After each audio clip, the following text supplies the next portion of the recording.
ಇದನ್ನ ಅರ್ಥ ಮಾಡ್ಕೊಳ್ಳಿ.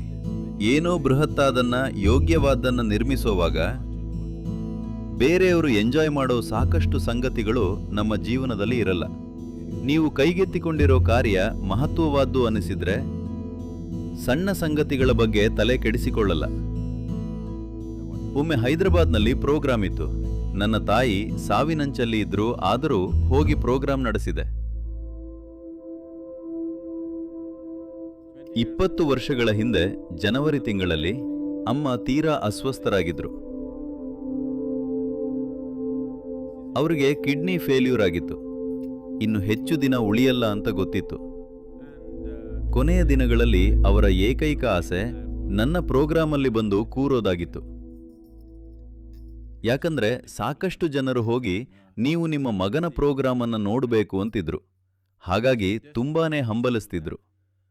ಆದರೆ ಡಾಕ್ಟರ್ ಆಗಿದ್ದ ನನ್ನ ತಂದೆಯವರ ತಿಳುವಳಿಕೆ ಏನು ಹೇಳ್ತಿತ್ತು ಅಂದ್ರೆ, ಆಕೆ ಅಲ್ಲಿ ಹೋಗಿ 3-4 ಗಂಟೆ ಕೂತ್ರೆ ಖಂಡಿತ ಉಳಿಯಲ್ಲ ಅಂತ. ಅವರು ನಾನು ಸತ್ರೂ ಪರವಾಗಿಲ್ಲ, ಆದ್ರೆ ಒಮ್ಮೆ ಹೋಗಿ ಆ ಪ್ರೋಗ್ರಾಮ್ ಅಲ್ಲಿ ಇರಬೇಕು ಅಂದ್ರು. ಆದ್ರೆ ಅಪ್ಪ ಅದಕ್ಕೆಲ್ಲ ನಾನು ಬಿಡಲ್ಲ, ಅವನಿಗೆ ಆ ಹಾಳಾದ ಯೋಗ ಮಾಡಬೇಕು ಅಂದ್ರೆ ಬಂದು ಮನೆಯಲ್ಲಿ ಮಾಡ್ಲಿ ಅಂದ್ರು. ನಾನು ಅವರಿಗಾಗಿ ಪ್ರತ್ಯೇಕ ಕ್ಲಾಸ್ ಮಾಡಲ್ಲ, ಅಲ್ಲಿಗೇ ಬರಬೇಕು ಅಂದೆ. ಇದು ಅಹಂನಿಂದಾಗಿ ಆಗ್ತಾ ಇದ್ದಿದ್ದಲ್ಲ, ಅದನ್ನ ನಿರ್ದಿಷ್ಟ ರೀತಿಯಲ್ಲಿ ಮಾಡೋಕೆ ಬದ್ಧನಾಗಿದ್ದೆ. ಅದು ಸಾವಿನಂಚಲ್ಲಿರೋ ನನ್ನ ತಾಯಿನೇ ಆಗ್ಲಿ ಆ ಬದ್ಧತೆ ಜೊತೆ ರಾಜಿ ಮಾಡ್ಕೊಳ್ಳೋಕೆ ತಯಾರಿರ್ಲಿಲ್ಲ. ಅವರಿಗೆ ಪ್ರತ್ಯೇಕವಾಗಿ ಮನೆಯಲ್ಲೇ ಸುಲಭವಾಗಿ ಮಾಡಬಹುದಿತ್ತು. ಆದ್ರೆ ನಾನಂದೆ, ನೀವು ಬನ್ನಿ, ನಿಮ್ಗೇನೂ ಆಗದ ಹಾಗೆ ನಾನು ನೋಡ್ಕೊಳ್ತೀನಿ, ನೀವು ಸಾಯಲ್ಲ, ಇನ್ನೂ ಸ್ವಲ್ಪ ಕಾಲ ಬದುಕಬಹುದು, ಅಷ್ಟು ಬೇಗ ಸಾಯಲ್ಲ. ನಿಮ್ ಗಂಡನನ್ನ ಒಪ್ಸೋದು ನಿಮಗ್ ಬಿಟ್ಟಿದ್ದು ಅಂತ. ನಾನೇನು ಮಾಡ್ತಿದ್ದೀನೋ ಅದಕ್ಕೆ ಎಳ್ಳಷ್ಟು ಬೆಲೆ ಕೊಡದ ಅವರನ್ನ ನನ್ನ ಕೈಲಿ ಒಪ್ಸೋಕಾಗಲ್ಲ. ತಂದೆಯ ಜೊತೆ ಬೇರೇನೇ ತರದ ಸಂಬಂಧ ಇತ್ತು, ಆದರೆ ಅವರು ಡಾಕ್ಟರ್ ಆಗಿ ಅವರು ಮಾಡ್ತಿದ್ದ ಸಾಕಷ್ಟನ್ನ ನಾನು ಒಪ್ತಿರ್ಲಿಲ್ಲ. ಅವರು ಒಳ್ಳೆ ಡಾಕ್ಟ್ರ. ಹಾಗಾಗಿ ನೀವು ನಿಮ್ ಗಂಡನ ಹತ್ರ ಮಾತಾಡಿ ಅಂದೆ. ಯಾಕಂದ್ರೆ ಬಹುತೇಕ ಸಮಯ ನಾನೇ ದೊಡ್ಡವನು ಅನ್ನೋ ತರ ಮಾತಾಡ್ತಿದ್ದೆ. ಅವರು ನನ್ನನ್ನ ಹಾಗೆ ನೋಡ್ತಿದ್ರು. ನಿಮ್ ಗಂಡನನ್ನ ಒಪ್ಪಿಸೋದು ನಿಮ್ ಕೆಲಸ, ನಾನು ಹೇಳ್ತಿದ್ದೀನಿ, ನನ್ನ ಕಡೆ ನೋಡಿ, ನಾನು ಹೇಳ್ತಿದ್ದೀನಿ, ತಮಾಷೆ ಮಾಡ್ತಿಲ್ಲ, ನಾನು ಹೇಳ್ತಿದ್ದೀನಿ, ಇದು ನಿಮಗೆ ಒಳ್ಳೆಯದು, ಸುಮ್ಮನೆ ಮಾಡಿ ಅಷ್ಟೇ ಅಂತ. ನಾನು ಕೆಲವೊಂದನ್ನ ಮಾಡೋದನ್ನ ಅವರು ನೋಡಿದ್ರು. ಕೆಲವು ಸನ್ನಿವೇಶಗಳು ಎದುರಾದಾಗ ನಾನು ಕೆಲವು ಸಂಗತಿಗಳನ್ನ ಮಾಡಿದ್ದೆ. ಅವರು ನನ್ನನ್ನು ನೋಡಿದ್ರು. ಅವರು ನನ್ನನ್ನ ತಮ್ಮ ಮಗನಾಗಿ ನೋಡ್ತಿರ್ಲಿಲ್ಲ. ಅವರು ಇದಕ್ಕಾಗಿ ಹಂಬಲಿಸ್ತಿದ್ರು. ಆದರೆ ಪ್ರತ್ಯೇಕವಾಗಿ ಮಾಡಲ್ಲ ಅಂದೆ. ಮುಖ್ಯವಾಗಿ ನಿಮ್ಮ ಜೊತೆ ಅದನ್ನ ಮಾಡಲ್ಲ, ಅಲ್ಲಿಗೆ ಬನ್ನಿ ಅಂದೆ. ಮನೆಗೆ ಹತ್ತಿರ ಇರೋ ಜಾಗದಲ್ಲಿ ಪ್ರೋಗ್ರಾಂ ಫಿಕ್ಸ್ ಮಾಡ್ತೀನಿ ಅಂದೆ. ಮನೆಯಿಂದ ಬರೀ 1 ಕಿಲೋಮೀಟರ್ ದೂರದಲ್ಲಿರೋ ಜಾಗದಲ್ಲಿ ಪ್ರೋಗ್ರಾಮ್ ಅನ್ನ ಆಯೋಜಿಸ್ತೀನಿ. ಅಲ್ಲಿಗೆ ಬರೋಕೆ ವಾಹನ ವ್ಯವಸ್ಥೆ ಮಾಡ್ತೀನಿ. ಆರಾಮಾಗಿ ಕುರ್ಚಿಯಲ್ಲಿ ಕೂತ್ಕೊಳ್ಳಿ, ಕ್ಲಾಸ್ನಲ್ಲಿದ್ದು ಹೋಗ್ಬೋದು ಅಂದೆ. ಆದ್ರೆ ಅಪ್ಪ ಒಪ್ಲಿಲ್ಲ. ಹಾಸಿಗೆ ಬಿಟ್ಟು ಎದ್ರೆ ಸತ್ತು ಹೋಗ್ತಾಳೆ, ನಾನು ಬಿಡಲ್ಲ ಅಂದ್ರು.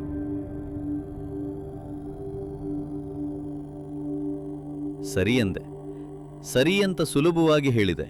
ಆದರೆ ಆ ಸರಿ ಸುಲಭವಾಗಿರ್ಲಿಲ್ಲ. ಅರ್ಥ ಆಯ್ತಾ? ಯಾಕಂದ್ರೆ ಅವ್ರು ಎಷ್ಟು ಹಂಬಲಿಸಿದ್ರು ಅಂತ ಗೊತ್ತಿತ್ತು. ಆಮೇಲೆ ಕೆಲವು ತಿಂಗಳು ಕಳೀತು. ಹೈದರಾಬಾದ್ಗೆ ಹೋಗೋದಿತ್ತು. ಅಲ್ಲೊಂದು ಪ್ರೋಗ್ರಾಮ್ ಇತ್ತು. ಅವತ್ತು ಹೋಗಿ ಅಮ್ಮನನ್ನ ನೋಡಿದೆ.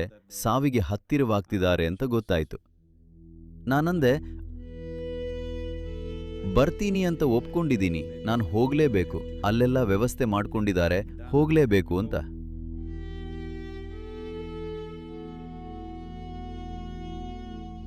ಅವರು ನೀನ್ ಹೋಗಿ ಬಾ, ಪರವಾಗಿಲ್ಲ ಅಂದ್ರು.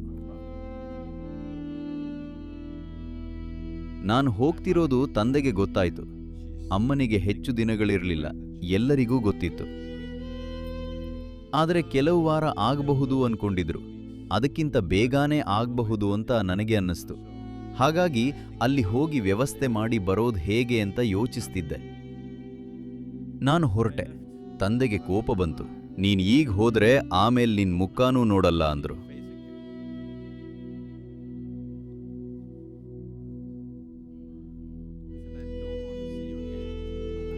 ಜೀವನದಲ್ಲಿ ಇನ್ಯಾವತ್ತೂ ನಿನ್ನನ್ನು ನೋಡಲ್ಲ, ತಾಯಿ ಸಾವಿನಂಚಲ್ಲಿ ಇದ್ದಾಳೆ, ನಿನಗೆ ಯೋಗಾನೇ ಮುಖ್ಯವಾಯ್ತಾ ಅಂದ್ರು.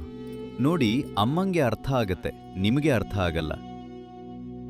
ನಾನಲ್ಲಿ ಏನನ್ನೋ ಸಾಬೀತು ಮಾಡೋಕೆ ಹೋಗ್ತಿಲ್ಲ. ಕೆಲವೊಂದು ಸಂಗತಿಗಳಿರತ್ವೆ, ಅದು ಹೇಗಿದ್ರೂ ಆಗತ್ತೆ. ನನಗದರ ಅರಿವಿದೆ ಎಂದೆ. ನಾನು ಅಲ್ಲಿಗೆ ಹೋದೆ. ಅಲ್ಲಿ ಮೊದಲು ಇಂಟ್ರೊಡಕ್ಟರಿ ಅದು ಇದು ಅಂತ ಆಗಿ 2 ದಿನ ಕಳೀತು. ಸೋಮವಾರದಿಂದ ನಾನು ಕ್ಲಾಸ್ ಶುರು ಮಾಡಬೇಕಿತ್ತು. ಶನಿವಾರ ಸಂಜೆ 10:30 ಇದೆಲ್ಲ ಮುಗಿದಿತ್ತು. ಸೆಷನ್ ಮುಗಿಸಿದ್ದೆ. ಹೊಸತಾಗಿ ನೋಂದಣಿಗಳಾಗಿದ್ದು. ಆ ಟೈಮಲ್ಲಿ ಇದೆಲ್ಲ ಹೊಸತು, ಇನ್ನೂ ಶುರುವಿನ ಸಮಯ. ಅಲ್ಲದೆ ನನಗೆ ಹೆಚ್ಚು ಸಮಯ ಇರಲಿಲ್ಲ. ಕೆಲವು ಸಂಗತಿಗಳನ್ನು ನಿರ್ದಿಷ್ಟ ಸಮಯದೊಳಗೆ ಪೂರೈಸಬೇಕಿತ್ತು. ಹಾಗಾಗಿ ಮಷೀನ್ ಥರ ಕೆಲಸ ಮಾಡ್ತಿದ್ದೆ. ಸೆಷನ್ ಕೊನೆಯಲ್ಲಿ ನಾನು ಹೇಳಿದೆ, ಕ್ಲಾಸ್ ಸೋಮವಾರ ಶುರುವಾಗಬೇಕಿತ್ತು, ಆದರೆ 1 ವಾರ ಮುಂದೆ ಹಾಕ್ತಿದ್ದೀನಿ, ನಾನು ವಾಪಸ್ ಹೋಗಬೇಕು ಅಂದೆ. ನಾನು ಯಾರ ಮನೆಯಲ್ಲಿ ಉಳ್ಕೊಂಡಿದ್ನೋ ಅವರು ಯಾಕೆ ವಾಪಸ್ ಹೋಗ್ತಿದ್ದೀರಿ ಅಂತ ಕೇಳಿದ್ರು. ನನ್ನ ತಾಯಿ ತೀರಿ ಹೋದ್ರು ಅಂದೆ. ನಿಮ್ಗೆ ಹೇಗೆ ಗೊತ್ತಾಯ್ತು? ಫೋನ್ ಬಂದಿತ್ತಾ ಅಂದ್ರು. ಫೋನ್ ಬಂದಿಲ್ಲ, ಅವರು ತೀರಿ ಹೋದ್ರು, ನಾನು ಹೋಗ್ತಿದ್ದೀನಿ ಅಂದೆ. ನನ್ನ ಬೈಕ್ ಹತ್ತಿ ಹೊರಟೆ.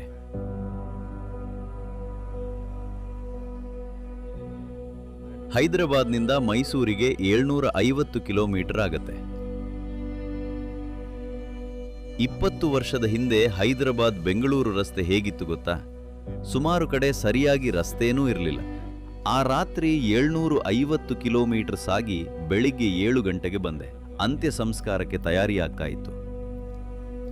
ಅವರು ನನ್ನನ್ನು ಸಂಪರ್ಕಿಸೋಕೆ ಪ್ರಯತ್ನಿಸ್ತಿದ್ರು. ನಾನೆಲ್ಲೂ ನಿಲ್ಲಲಿಲ್ಲ, ಸೀದಾ ಇಲ್ಲಿಗೆ ಬಂದಿದ್ದೆ. ಅದು ಮೊಬೈಲ್ ಇದ್ದ ಕಾಲ ಅಲ್ಲ, ಎಲ್ಲಿದ್ರೂ ಫೋನ್ ಮಾಡೋಕೆ. ಟೆಲಿಫೋನ್ ಬೂತ್ಗೆ ಹೋಗಿ ಅರ್ಧ ಗಂಟೆ ಕಾದು ಆಮೇಲೆ ಫೋನ್ ಮಾಡೋದೆಲ್ಲ ಯಾಕೆ ಅಂತ ನಾನು ಸೀದಾ ಬಂದಿದ್ದೆ.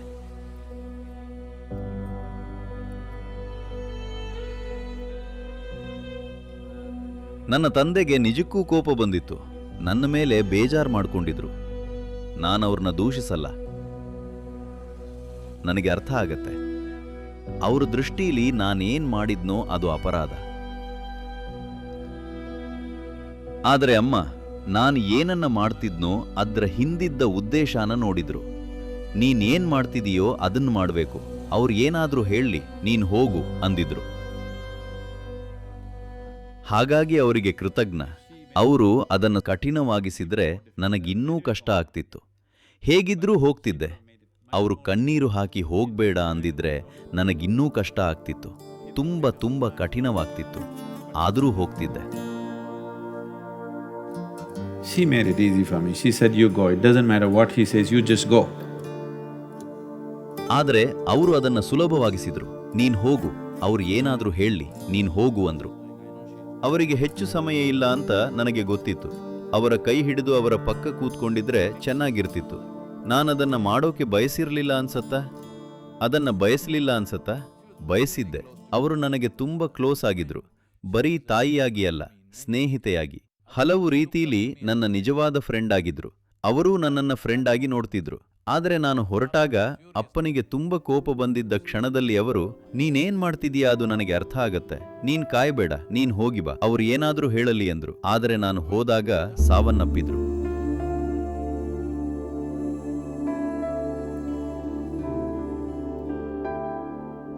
ಇದನ್ನ ಯಾಕೆ ಹೇಳ್ತಿದ್ದೀನಿ ಅಂದ್ರೆ, ಕೆಲವು ಸಂಗತಿಗಳನ್ನ ಮಾಡಬೇಕಾಗತ್ತೆ. ನೀವೇನು ಅನ್ನೋದು ನಿಮ್ಮ ಕಾರ್ಯದಿಂದಾಗೋದು, ಯಾವುದ್ರಿಂದ ದೂರ ಸರಿತೀರಿ ಅನ್ನೋದ್ರಿಂದಲ್ಲ.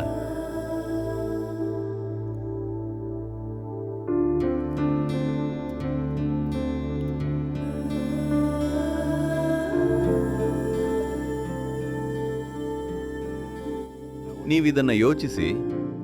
ಲಕ್ಷಾಂತರ ಜನರು ನಿಮ್ಮಿಂದಾಗಿ ಆರಾಮಾಗಿ ಸಾವನ್ನಪ್ಪಿದ್ರೆ ಹೇಗೆ ಅನಿಸುತ್ತೆ?